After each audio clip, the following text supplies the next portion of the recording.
Hey everyone, it's Adam back again from the Army Painter with another video painting tutorial. Today we're going to focus in on another character from our yet to be disclosed but very exciting new product range. We're calling it Gamemaster. No adventure party would be complete without a thief. Korleen is the daughter of a wealthy merchant. She chose the adventurous life over the safe and boring life of luxury. Her clothes are the highest quality and her sword is an heirloom she stole from her father before leaving with the group. In the second part of our How to Paint Korleen series, we're going to be expanding on some of the basics and principles that we learned in our Adventure Ready tutorial, like highlighting and reestablishing some of the base tones. We're calling this a level up tutorial, and you could follow along and achieve some really great results that are going to make your model pop and just a little bit more vibrant on the tabletop. So let's take a look at some of the paints that you're going to need today.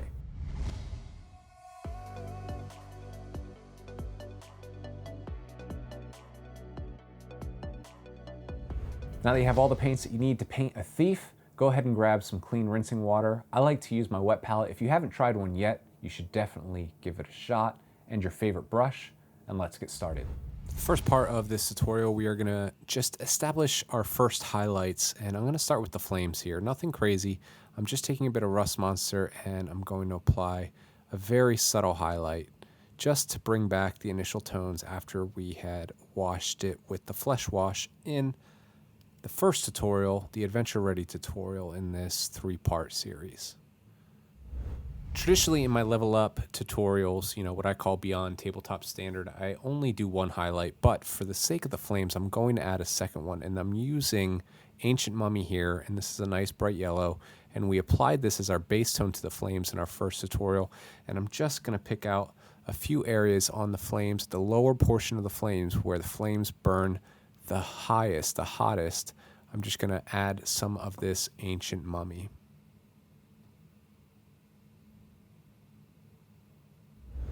Now, using a Wargamer detail brush, I'm going to go about adding our first highlight to all of the skin tones on Korleen. And for this, I'm going back to Owlbear Brown, which was the original base coat before we applied a wash. And very simply, I'm just picking out the raised areas and the details on the models and making sure to catch up the tops of her cheeks here, the bridge of her nose, her chin. And you definitely want to get this cheek here because this is where she's got this nice little smirk going on the side. I gotcha, the kind of look that she's got going, and I love it. It's a fantastic little model. I think it really brings out the character of Korleen. So very simply, I'm just going to go around the model with this Owlbear Brown and just reestablish that base tone, leaving the wash to sit and exist in the recesses. Now, areas like her fingers here, I'm going to just pull some straight lines, and this is where the bones of her fingers would be, just very simply, just like that. I'm going to leave some of that washed down Owlbear Brown to exist on the outer areas of the hands here. So just very simply. Simple straight lines, thin down paints for superior control. Now that we've finished highlighting all of the skin tones, I'm going to highlight up all of the leather areas on the model with rigid leather. I'm just reestablishing the base tone again. This is our first highlight. This is the next step in the level up tutorial. This is how you make your model just stand out a little bit extra on the tabletop. You're just reinvigorating and reestablishing those base tones, leaving some of that wash to just sit in the recesses and give it more three-dimensionality. So this is a very simple highlight. We're just applying the same coat inside the lines. It's a very simple first highlight. Now the backpack has some nice big folds and some deep details on the model, so you just want to base in all of the flatter portions of it with rigid leather, leaving that wash to exist in the recesses. All right, now I've reestablished all of the leather tones on the model. Now I've got a little bit of skeleton bone on my brush. I'm just going to pick out very carefully, especially on these fine details, this little bit of twine that's keeping her pouch tight. I'm going to use that skeleton bone to reestablish the details on it there, leaving some of that wash to exist in the recesses as we've been doing all along in this level up tutorial. And I'll do the same thing here on the rope that she has attached to her backpack. very simply just following the sides and the edges here. You can see that the rope now starts to really stand out. You see on that bottom side because the wash is still in the recess, and we've got a nice gradation between the rich, pure skeleton bone that we've just applied and the skeleton bone that's been tinted by the wash. Now, while you got your brush and the skeleton bone on your palette, you might as well go ahead and pick out these stones on the paver that we previously painted. We're just going to color these back in and allow that shadow wash that we applied in the Adventure Ready tutorial to exist and stay in the recesses.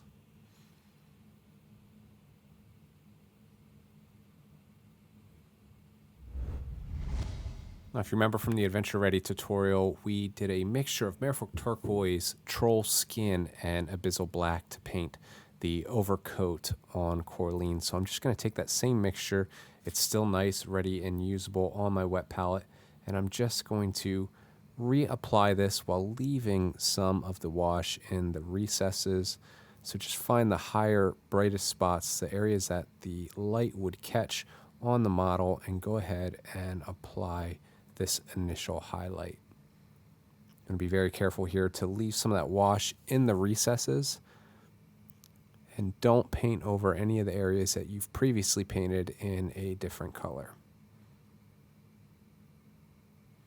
Now, if you remember, the goal with this model is to work in different shades of black tones, and the illustration that John Gallagher did, Korleen was actually wearing a dark green cape. Now, the model doesn't have a cape, so that's why we're painting this overcoat in this almost blackish green color, this very rich jade green.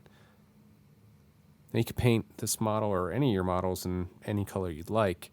Obviously, this is a unique model to the Gamemaster series and this new product that we're working on at the Army Painter. But if you follow along to these steps, if you like the color scheme that we're working on here, you can apply these to your models at home very simply. I've gone ahead and highlighted all of the greenish black on the blouse or the overcoat, whatever we're calling it, for Korleen. And we're going to Necromancer Cloak from the Army Painter War Paints range. We're going to use this to reestablish the initial base tones on all the areas that we would like to have a nice black appearance. The trick when painting with whites and blacks is that you're always working and constantly working in grayscales in order to have the appearance of black or white while still keeping some definition and element of detail on your models as you paint them for the tabletop. So on this model, we're just going to find the raised areas like here and leave that shadow wash in the recesses, in the deepermost recesses, just reestablishing this base tone a little bit. You don't want this to get too bright, or else we will work past the edge of black that we're trying to, trick the eye into perceiving this as being. So we still want to keep this nice and dark. We don't want to brighten it up too much.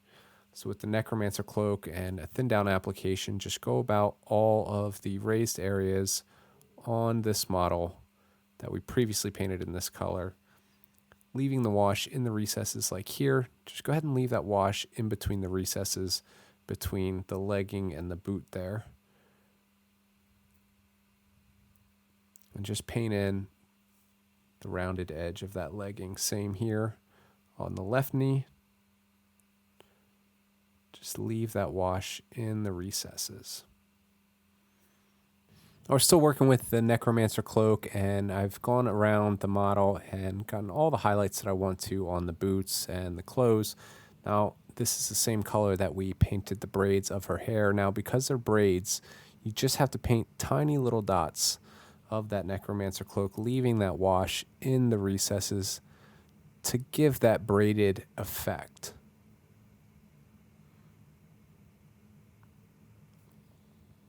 So I'm just taking the edge of my brush and the very tip of my brush and finding those raised areas of the braids and just adding a little dab of that Necromancer Cloak to it.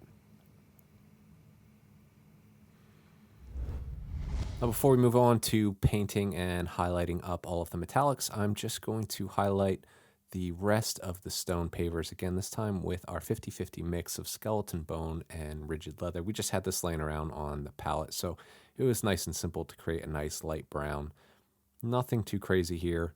We're just going to find those areas and color within the lines that the wash gave for us on these pavers.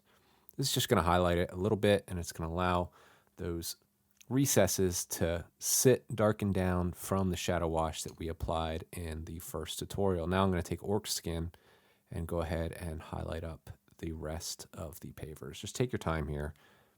No need to rush. This isn't quick at all. It's a little bit tedious, but the results are worth it.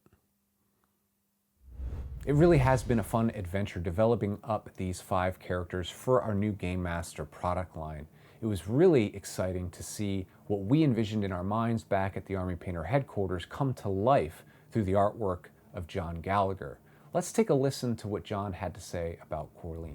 One of the things about thieves that, I think is always important to kind of capture is, along with bards, they tend to be very high charisma individuals, because some thievery, is embodied elsewhere in the pop culture spectrum.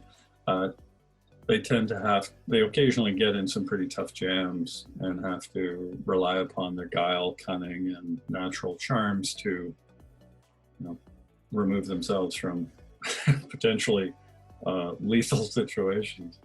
So I think Korleen kind of captures that. Now it's time to highlight the metallics just very carefully with a small brush. I am using a detail brush from the Army Painter Wargamer range, and I'm just going to pick out all of the metallic areas that we previously based and then washed in shadow wash. So take your time here, be very careful. Most of the metallic areas on this model are a bit small. They're very finely detailed, so you just want to be very careful and as precise as you can. And our final highlight in this level up tutorial is going to be applied with Dwarven Bronze. And we're just going to find the bronze areas that we previously painted. Just add a quick highlight here on the torch. I'm just going to paint this into the centermost part, and you can see it brightens it up a bit while leaving some of that wash to exist on the outer recesses where it meets our true metallic metal, our silver metallic. Just very carefully, we're just going to apply one thin coat, maybe a second one, just to make sure that we get that nice and bright copper look. There we go. Now here on the sword, I'm just going to take the edge of the brush like so, and I'm just going to trace this. This is called an edge highlight. And I'm just going to apply this to the very tip of the sword, the very edge of the sword. And then here on the handle, I'm just going to focus this in on the center, making sure to leave any of the washed areas in the recesses. There we go. We're just brightening up that metal a bit. Same thing on the other side. Just add that nice edge highlight. And if you want to take a look at the top, if you see that it's been darked down, if there's any smudging from the wash, which can happen on these models, washes tend to pick out some of the details that are harder to see with your eyes. Just go ahead, and I'm just adding some lines here, almost like a dry brush, just to blend it back in.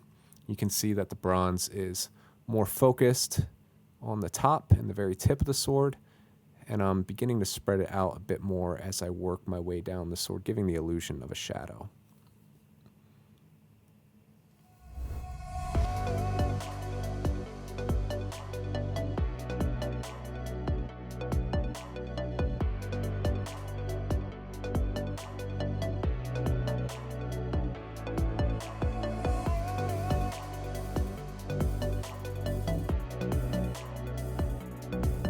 I hope you enjoyed following along as we explored how to reestablish some of the base tones and bring out some of the highlights in this level up tutorial.